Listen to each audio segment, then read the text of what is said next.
Pakistan Tehreek Insaf parliamentarian کے chairman Pervez Khattak نے کہا ہے کہ عمران خان فوج کے خلاف انقلاب لانا چاہتے تھے۔ چیئرمین پی ٹی آئی 18 ترمیم کے خلاف تھے۔ انہوں نے ایک سوشل میڈیا نیٹ ورک تیار کیا جس کے ذریعے لوگوں کے خلاف ٹارگٹ دیا جاتا ہے۔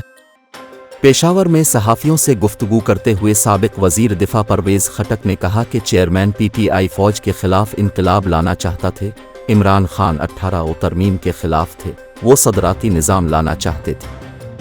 پرویز خٹک نے کہا کہ نگراں وزیر اعلیٰ خیبر پختونخوا کو کہا ہے کہ وزیر اعلیٰ بنوں، سیکریٹری نہ بنوں۔ گورنر خیبر پختونخوا پہلے سیاسی مداخلت کرتا تھا، اب کچھ ٹھیک ہے۔ انہوں نے مزید کہا کہ پی ٹی آئی کا ایک سوشل میڈیا نیٹ ورک ہے۔